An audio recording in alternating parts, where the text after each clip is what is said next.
Hello students. हमने आपके लिए आज बहुत बहुत मेहनत करके 50 क्वेश्चंस जो आपकी बुक से हो सकते थे साइंस के, बहुत महत्वपूर्ण छांट करके ले आए हैं, वो भी ऑप्शनल क्वेश्चंस। और एग्ज़ाम में आपको देखने को मिलेंगे बहुत सारे क्वेश्चंस इसमें से। तो आपको ये वीडियो बहुत अच्छे ढंग से देखना है और कॉपी पेन लेके बैठना है वीडियो देखने के लिए। क्वेश्चंस हमारे साथ साथ आप लोग भी क्वेश्चंस के आंसर्स करते चलेंगे वीडियो को पॉज कर करके, और लास्ट में बताएंगे आपके कितने आंसर सही हैं, ताकि ये पता चल सके कि आपकी तैयारी कौन से लेवल की है।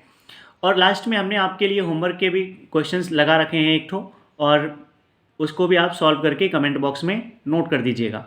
ठीक है, आइए स्टार्ट करते हैं, देर न करते हुए हम लोग आते हैं क्वेश्चन नंबर फर्स्ट पे। क्वेश्चन नंबर फर्स्ट क्या कह रहा है? एक अवतल लेंस की फोकस दूरी 5 मीटर है, तो इसकी क्षमता क्या होगी? फोकस दूरी आपको दी गई है और इसकी क्षमता पूछ रहा है। तो सीधे सीधे एक रिलेशन होता है हमारा, बहुत इंपॉर्टेंट रिलेशन है ये। P इक्वल होता है 1/f। P इक्वल क्या होता है? 1/f, और फोकस दूरी मीटर में रखनी होती है। तो क्या हो जाएगा? पावर निकालनी है हमें और फोकस दूरी दी गई है। फोकस दूरी कितनी है? 5। तो सिंपल है, आप क्या करोगे? P equal 1/5। P इक्वल 1/5, ऐसे इसमें देख लीजिएगा, P इक्वल 1/5। तो क्या हो जाएगा? 1 को डिवाइड करो 5 से तो आ जाएगा 5 को डिवाइड करो 0.2 आएगा। 0.2 डायोप्टर। मात्रक याद रखिएगा, लेंस की क्षमता का मात्रक है डायोप्टर। ऐसे भी क्वेश्चन आ सकता है। तो पहला जो क्वेश्चन हमने किया उसमें कितना आंसर आएगा? 0.2 डी, मतलब डायोप्टर। चलिए अगले प्रश्न पे आगे बढ़ते हैं हम लोग। अगला प्रश्न है हम लोगों का, आपके घर में एक एलईडी इंडिकेटर लगा है जो 0.75 वोल्टेज, मतलब ये V की वैल्यू दिया है, एवं 100 मिली एम्पियर पर कार्य करता है। इसकी शक्ति क्या होगी? तो शक्ति क्या होती है? शक्ति मतलब power. Power P equal V into I. ये वोल्टेज और धारा के रिलेशन में फॉर्मूला होता है पावर का। पावर के और कई सारे फॉर्मूले होते हैं, बट आपको जो क्वेश्चंस में कह रहा है क्या कि एलईडी में इतने वोल्टेज हैं। वोल्टेज मतलब क्या दिया गया है आपको? V की वैल्यू दिया गया। V की वैल्यू कितनी दी गई है आपको? 0.7 वोल्ट।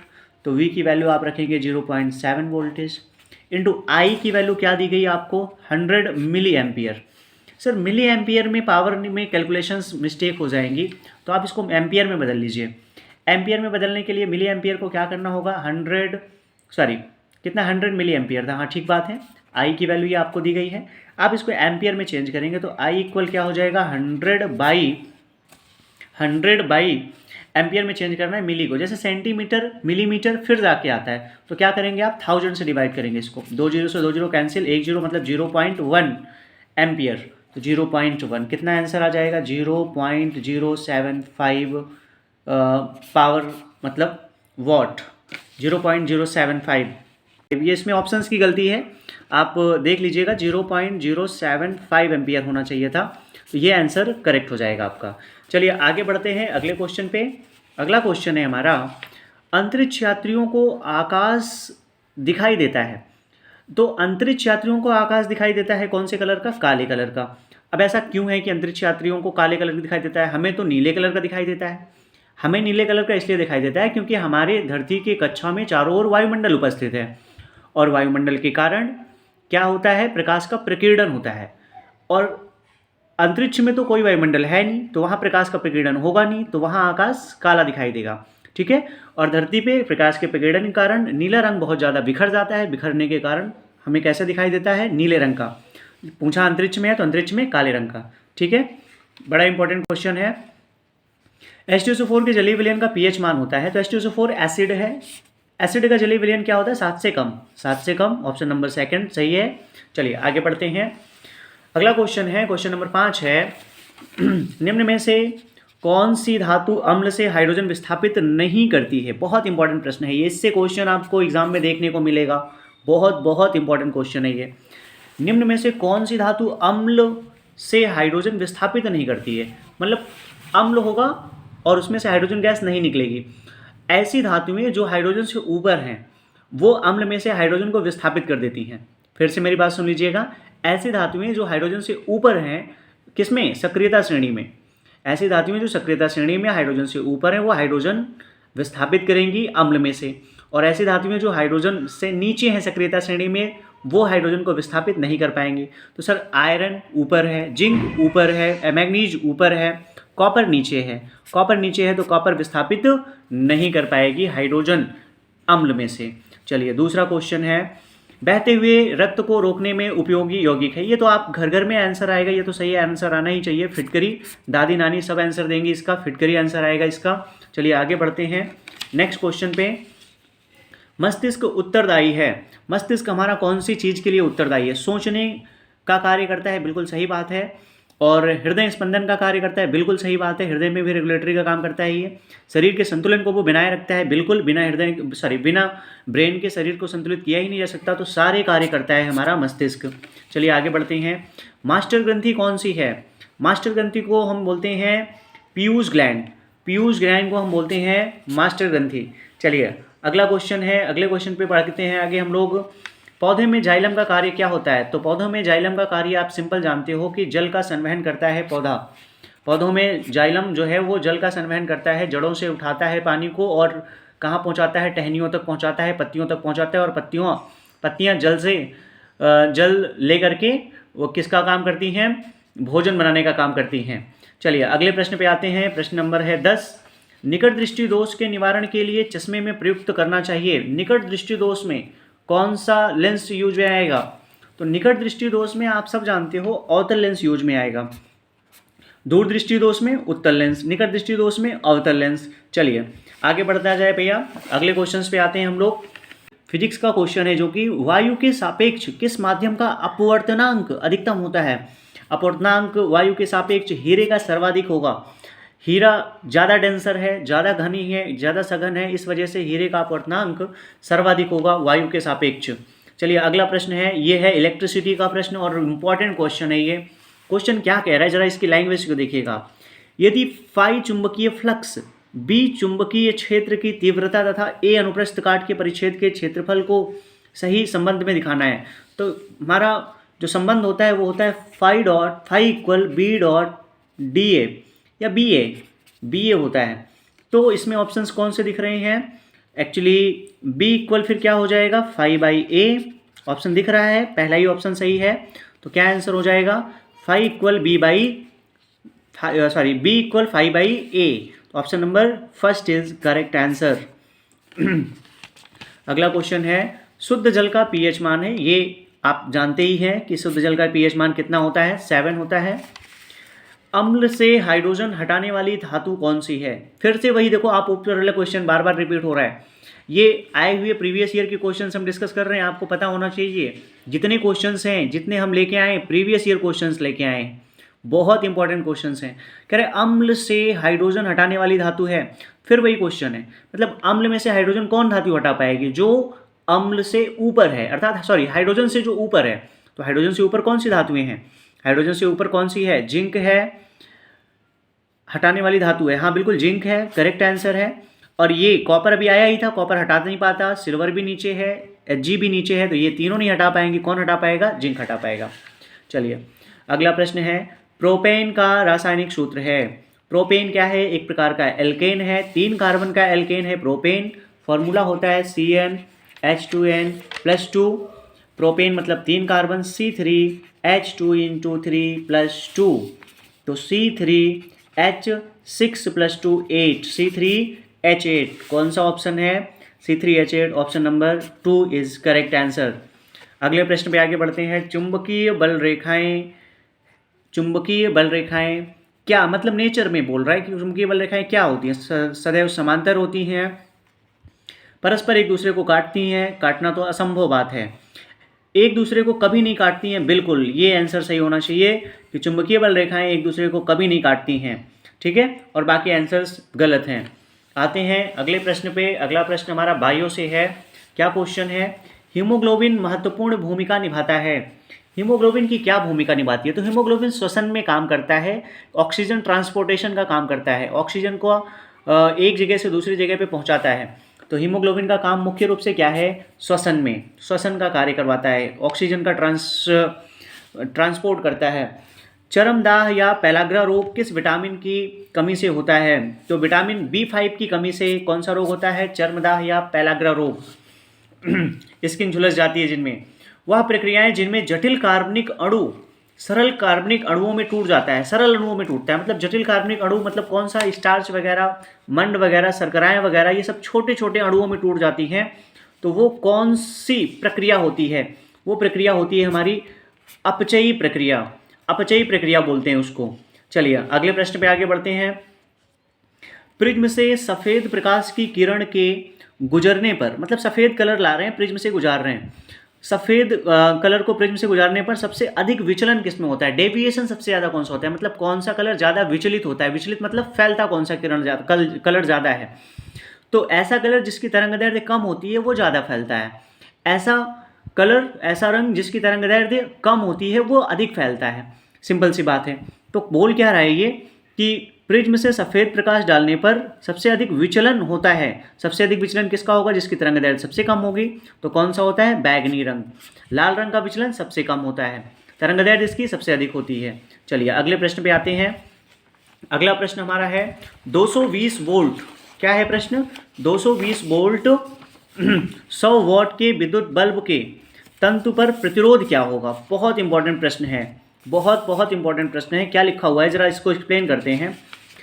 ये V का मान दिया है, वोल्टेज दिया है 220 वोल्ट, और क्या कह रहा है सर 100 वॉट दिया है, P की वैल्यू दिया है कितना 100 वॉट।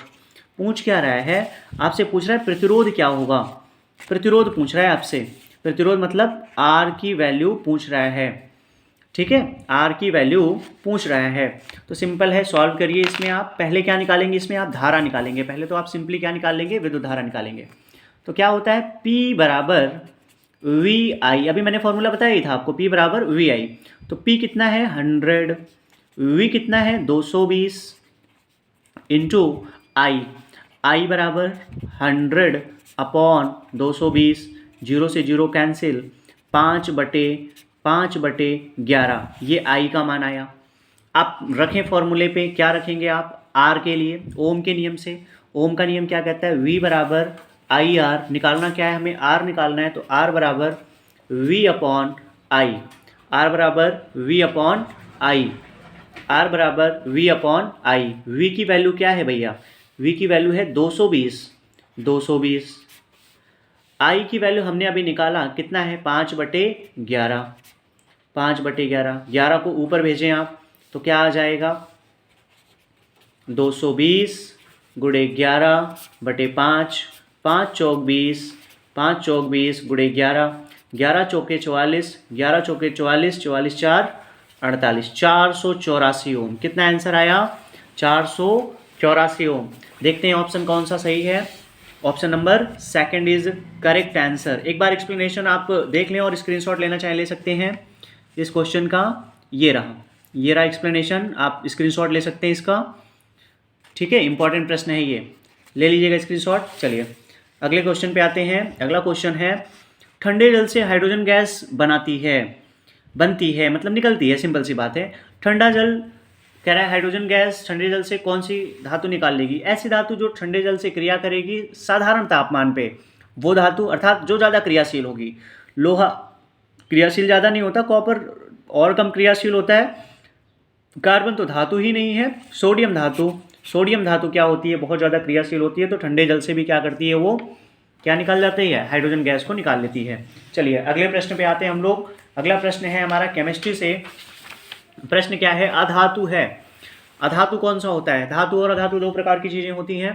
तो धातु पोटेशियम धातु है, एल्यूमिनियम भी धातु है, सोडियम भी धातु है, फ्लोरीन क्या है हमारी अधातु है।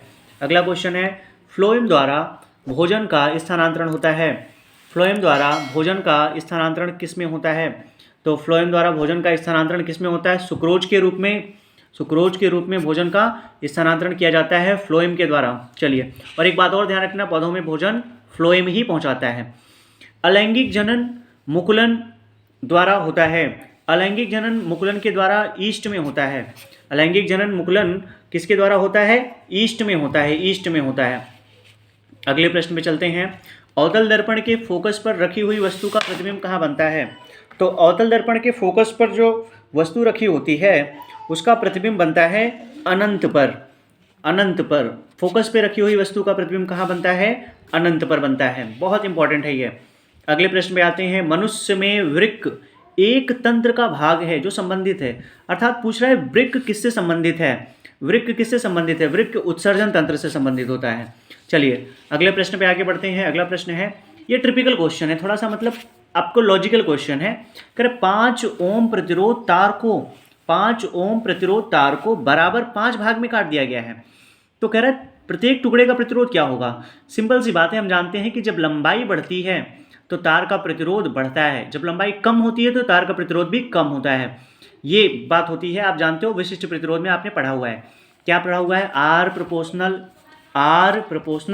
एल होता है, आर प्रोपोर्शनल एल होता है, आर प्रोपोर्शनल 1/a होता है। अर्थात लंबाई बढ़ती है तो प्रतिरोध बढ़ता है। अब यहाँ लंबाई बढ़ाई नहीं जा रही है, यहाँ तो लंबाई कम की जा रही है, 5 भाग में काटा जा रहा है। काटा जा रहा है मतलब लंबाई कम हो रही है, लंबाई कम हो रही है तो प्रतिरोध भी कम हो जाएगा। 5 भाग में काटा गया तो 5 भाग में काटने का मतलब है बराबर भाग में काटा गया तो हर एक भाग का प्रतिरोध कितना हो जाएगा? 1 ओम का हो जाएगा। चलिए नेक्स्ट क्वेश्चन पे आते हैं। अगला क्वेश्चन है हमारा बायो से क्वेश्चन है। क्वेश्चन क्या है? निम्न में से कौन मानव में मादा जनन तंत्र का भाग नहीं है? मादा जनन तंत्र में अंडाशय भी होता है, गर्भाशय भी होता है, डिंबवाहिनी भी होता है। कौन सा नहीं होता? शुक्रवाहिनी नहीं होता। शुक्रवाहिनी जो होता है वो किसमें होता है? पुरुषों में पाया जाता है। शुक्रवाहिनी किसमें पाया जाता है? पुरुषों में पाया जाता है। अगला प्रश्न है, समरूप चुंबकीय क्षेत्र में स्थित, समान रूप वाले चुंबकीय क्षेत्र में स्थित एक धारावाही चालक पर लगने वाले बल की दिशा ज्ञात करने के लिए कौन सा नियम आएगा? फ्लेमिंग के बाएं हाथ का नियम। फ्लेमिंग के बाएं हाथ का नियम बहुत इंपॉर्टेंट है, एक बार इसको तैयार कर लेना। फ्लेमिंग के बाएं हाथ का नियम, फ्लेमिंग के दाएं हाथ का नियम, एम्पियर के तैरने का नियम। ये क्वेश्चंस आते रहते हैं, हर एक साल रिपीट होते रहते हैं, साल दर साल। अगला क्वेश्चन है, लेड नाइट्रेट का अणुसूत्र क्या है? लेड नाइट्रेट का अणुसूत्र क्या है? तो लेड नाइट्रेट का अणुसूत्र होता है PbNO3 का होल ट्वाइस। PbNO3 का होल ट्वाइस, क्योंकि लेड जो होता है वो बनाता है Pb2+ और NO3 बनाता है -1। तो क्या होगा? 2+ है, 1 माइनस है, तो क्या हो जाएगा? मुझे NO3 को कितनी बार लाना होगा? एक और बार लाना होगा। तो क्या बनेगा? Pb एक बारी, ये ऐसे इस पे बना देता हूँ, पेपर पे बना देता हूँ, Pb+2 NO3 -1। क्या होगा? Pb2+ वाला है, NO3 -1 है, तो NO3 को कितनी बार आना होगा? 2 बार आना होगा। PbNO3 -2 तभी तो बन पाएगा। 1 माइनस है, 1 NO3 पे, तो 2 NO3 लाएंगे तभी तो 2 माइनस होगा। 2 माइनस होगा और सामने वाला 2+ है, बैलेंस है। तो PbNO3 का होल ट्वाइस बनता है लेड नाइट्रेट। अगला प्रश्न है, निम्न में से कौन सा जीन प्रारूप शुद्ध गोल बीज को प्रकट करता है? तो शुद्ध गोल बीज आपने पढ़ा होगा संकरण करा करके, कौन सा होता है? Capital R. BaCl2 plus Na2SO4, barium chloride और sodium sulphate gives barium sulphate plus sodium chloride. Actually हुआ क्या इसमें? बैरियम किसको लेके गया है? सल्फेट को। सोडियम किसको लेके गया है? क्लोराइड को। मतलब इनमें हुआ क्या? बैरियम के साथ जुड़े हुए क्लोरीन की पोजीशन पे कौन आ गया? सल्फेट। और सोडियम के साथ जुड़ी हुई सल्फेट की पोजीशन पे कौन आ गया? क्लोरीन आ गया। तो ये एक ने प्रतिस्थापित कर दिया दूसरे को, दूसरे ने प्रतिस्थापित कर दिया पहले को। तो हुआ क्या? 2 बार प्रतिस्थापन हो रहा है, और 2 बार प्रतिस्थापन को हम कहते हैं द्विविस्थापन अभिक्रिया। चलिए अगले क्वेश्चन पे आते हैं हम लोग। अगला क्वेश्चन है हमारा फिजिक्स का क्वेश्चन है। कह रहे मुख्य फोकस बिंदु की इकाई होती है। तो मुख्य फोकस बिंदु की इकाई मतलब मुख्य फोकस को पूछ रहा है कि उसका मात्रक क्या होता है एक्चुअली। तो क्या होता है? वो मीटर में आता है। अगला क्वेश्चन बायो का है, परागकण किसके अंदर बनते हैं? तो परागकण सिंपल सी बात है, परागकोश के अंदर बनते हैं। अगला प्रश्न है, वक्रता त्रिज्या का मात्रक क्या होता है? तो अभी जैसे वक्रता फोकस दूरी का मात्रक मीटर, वैसे वक्रता त्रिज्या का मात्रक भी मीटर ही होता है। अगले प्रश्न पे आते हैं, वैद्युत धारा का मापन किया जाता है। तो वैद्युत धारा का मापन, अच्छा इसमें अमीटर और वोल्टमीटर दोनों ऑप्शंस हैं, तो जरा ध्यान से देखिएगा आप। अमीटर से भी विद्युत धारा का मापन किया जाता है, गैल्वेनोमीटर भी विद्युत धारा को रीड करती है। तो गैल्वेनो बहुत सूक्ष्म धारा को, गैल्वेनोमीटर जो है बहुत सूक्ष्म धारा को रीड करती है, लेकिन अमीटर जो है बड़ी से बड़ी धारा को भी रीड करती है। तो इसमें आंसर कौन सा सही हो जाएगा? अमीटर। अगला प्रश्न है एथेनोइक अम्ल। अभी कल आईयूपीएससी मैंने बताया हुआ था, आईयूपीएससी सेक्शन से है ये क्वेश्चन। एथेनोइक अम्ल, ओइक एसिड, जब ओइक एसिड की बात होती है तो सिंगल बॉन्ड COOH क्रियात्मक समूह लगा हुआ देखना है आपको। सिंगल बॉन्ड COOH समूह किसकी किसके पास? सर इसमें तो तीनों हैं, बिल्कुल सही बात है। फिर और क्या करेंगे? एथ की बात कर रहा है, एथ मतलब कितने कार्बन? 2 कार्बन। तो एथ ओइक एसिड मतलब 2 कार्बन होने चाहिए ओइक एसिड में। सर इसमें तो 2 कार्बन दिख रहे हैं, बट ये 2 1 3, ये 3 हो गया, ये प्रोपेनोइक एसिड है। मिस्टेक यही होता है, ये प्रोपेनोइक एसिड है। यहाँ कितने कार्बन से? 2 कार्बन है, तो ये कौन सा हो जाएगा? एथेनोइक एसिड हो जाएगा। चलिए अगले प्रश्न पे आ रहे हैं। धावन सोडा का रासायनिक सूत्र क्या होता है? धावन soda Na2CO3 dot 10H2O, sodium carbonate decahydrate, sodium carbonate decahydrate. इनमें भी देख लेना, calcium hypochloride, sodium hydroxide, sodium bicarbonate. But सही आंसर कौन सा है? Option number 3। चलिए अगले क्वेश्चन पे आते हैं। अगला क्वेश्चन है हमारा, एक विलयन नीले लिटमस को लाल कर देता है। तो सिंपल सी बात है, नीले लिटमस पेपर को लाल कौन करता है? अम्ल करता है। तो कह रहा है उसका पीएच मान क्या है? पीएच मान 7 से कम है। 7 से कम है, 7 से कम कौन सा दिख रहा है? ऑप्शन नंबर फर्स्ट 6 दिख रहा है। चलिए अगले क्वेश्चन पे, ऊर्जा का सिक्का या मुद्रा के रूप में जाना जाता है। एटीपी को ऊर्जा का सिक्का या ऊर्जा के मुद्रा के रूप में जाना जाता है। अगला प्रश्न है, मेंडल ने अपना प्रयोग किस में किया था? मेंडल ने अपना प्रयोग मटर के पेड़ पे किया था। अगला क्वेश्चन है, पीतल क्या है? पीतल एक प्रकार की मिश्र धातु होती है, जो इसमें क्या मिला होता है? कॉपर और जिंक, कॉपर और जिंक मिला हुआ होता है। अगला क्वेश्चन है, जर्मन सिल्वर में कौन सी धातु नहीं होती है? इंपॉर्टेंट प्रश्न है, फंसाने वाला क्वेश्चन है। नाम है सिल्वर, लेकिन इसमें सिल्वर नहीं होती है। होती कौन कौन सी है? Copper zinc nickel, copper zinc nickel. अगले प्रश्न पे आते हैं, सामान्य आंख के लिए दूर बिंदु क्या होता है? दूर बिंदु नॉर्मल आंखों के लिए अनंत बिंदु होता है, बट नजदीक बिंदु कितना होता है? 25 सेंटीमीटर होता है। नजदीक बिंदु 25 सेंटीमीटर, दूर बिंदु अनंत होता है। चलिए अगले प्रश्न पे आगे आते हैं। मार्स गैस मुख्यतः होती है, मार्स गैस क्या होती है? मार्स गैस मेथेन होती है। तो मेथेन का फॉर्मूला इनमें से कौन सा है? CH4 है। CH4। अगला क्वेश्चन है, किसी चालक में 2 एम्पियर की धारा प्रवाहित हो रही है। प्रश्न पढ़िएगा, देखिएगा आप ध्यान से। किसी चालक में 2 एम्पियर की विद्युत धारा प्रवाहित हो रही है, मतलब आई का मान दिया हुआ है इसमें कितना? 2 एम्पियर। सिंपल तरीके से सॉल्व करते हैं। 2 सेकेंड मतलब क्या है? ये टी का मान कितना है? 2 सेकेंड। तो कह रहा है गुजरने वाले आवेश की मात्रा, मतलब क्यू बराबर पूछ रहा है क्वेश्चन मार्क। सिंपल एक फॉर्मूला होता है, क्यू इक्वल होता है I into T, Q equal I into T. तो 2 गुणे 2 equal 4, 4 coulomb is correct answer. Option number first मुझे दिख रहा है, 4 कूलाम करेक्ट आंसर है। नेक्स्ट क्वेश्चन पे आते हैं, निम्न में से अम्लीय लवण है। तो सर अम्लीय लवण, क्षारीय लवण, द्विक लवण, इस प्रकार के कितने प्रकार के सॉल्ट पाए जाते हैं? तो 6 प्रकार के सॉल्ट पाए जाते हैं। 6 प्रकार के सॉल्ट में कह रहा है कि अम्लीय लवण इनमें से कौन सा है? KCN सामान्य लवण है, NaCl भी सामान्य है, Na2SO4 भी सामान्य है, NaHSO4 क्या है? अम्लीय लवण है। नेक्स्ट क्वेश्चन, एल्यूमिनियम की सतह पर ऑक्सीजन परत बनाना या चढ़ाना क्या कहलाता है? ऑक्सीजन की परत एल्यूमिनियम की सतह पर चढ़ रही है, इसको कहते हैं क्या हम लोग? एनोडिंग। एल्यूमिनियम की सतह चढ़ाई जा रही है, इसको कहते हैं क्या? एल्यूमिनियम की सतह को कहीं भी चढ़ाया जाता है उसको एनोडिंग कहते हैं, एनोडिंग। नेक्स्ट क्वेश्चन है, लार में कौन सा एंजाइम पाया जाता है? तो लार में कौन सा एंजाइम पाया जाता है भैया? लार में पाया जाता है पेप्सिन। लार में कौन सा एंजाइम पाया जाता है? पेप्सिन। पेप्सिन के अलावा भी और कई लार में एंजाइम पाए जाते हैं, जैसे टाइलिन वगैरह हो गया, ये पाए जाते हैं। और अगला क्वेश्चन है जो आपके लिए होमवर्क का क्वेश्चन है, और इसे कमेंट में ज़रूर करिएगा। बेकिंग सोडा का रासायनिक सूत्र लिखिए और इसका रासायनिक नाम भी लिख दीजिएगा आप कमेंट में।